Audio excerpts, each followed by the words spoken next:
And welcome back to Nutrition Today. We have a real treat for you. Today we have registered dietitian Georgia Pinter. Welcome, Georgia. Thank you. Thank you for having me. And it looks like today we're going to be talking about oatmeal. Is that right? It is. And different ways we can kind of spice up our oatmeal, add a little flavor. Right. That's right. And we have different ingredients here. I guess we're going to start with, what do we got here? Berries. Is that the first thing we want to talk about? Sure. Berries are a great way to spice up your oatmeal. Do you like fresh berries on your oatmeal? I love berries, absolutely, yeah. Yeah, so this is a great way to actually make berries cost efficient.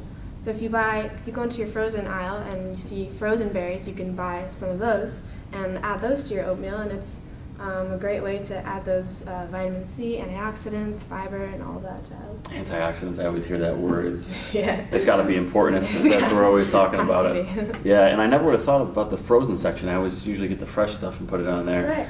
But the cost efficiency of everything. Right. Sometimes in the winter, berries go up to $5-6, and that's sometimes it's crazy and they're not even good. Right. Yeah.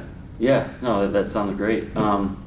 Next, it looks like we have some flavors here. Right, we've got spices, got cinnamon, pumpkin pie spice, cardamom, nutmeg, cloves, you can add some of those.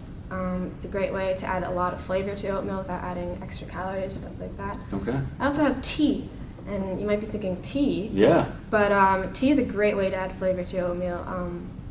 If you just steep regular tea and then use that cooking liquid with your oatmeal, it adds a ton of flavor to your oatmeal too. Wow, I gotta tell you, I would have never thought of adding tea to my oatmeal. Exactly. That's pretty nice. And I heard pumpkin pie in there, is that right? Pumpkin pie spice, yeah, just like you use in your pumpkin pie mix. I'm a big fan of pumpkin pie. Exactly. I'll have to get some of that. All right, so we got some berries and fruits, a little flavor, and what do we have next over here? Looks like I'm looking at some protein, possibly. Right. Got some natural proteins here, so we have protein powder that you can add to your oatmeal, or we have nuts and nut butter. Okay. Yeah, so there are a ton of varieties of nut butter nowadays. You can go into your aisle, there's a whole wall of nut butter. You can purchase some of those and add that to your oatmeal. It's so good. Add some little jelly in there. So this is besides peanut butter, right? I mean, exactly. I think of peanut butter and yeah, there's I don't think of anything else. Almond butter. Yeah. Really? Okay. A ton of butters out there. Just make sure when you buy your butter, it's just 100% nuts, maybe some salt in there. Okay. No extra oils or sugars and added extra unnecessary calories. Wow. Now, is that going to tell me if it's in there? Or, I mean, I'm looking for organic. Yeah, the first ingredient should just be almonds or should be peanuts, something like that. No extra hydrogenated oils or sugars. Okay, yeah. Great. Well, thank you very much. I really appreciate you coming in here. So, kind of refresh, we got some berries, frozen or fresh, and some flavors, a little pumpkin pie and tea. I'm going to put tea in my oatmeal tomorrow morning.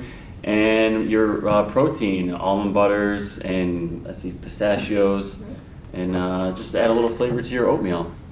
Well, thank you very much, Georgia, for being here today. Thank you for having me. Really appreciate it. And that's all we have for you on Nutrition Today. Back to you, Professor Wilkins.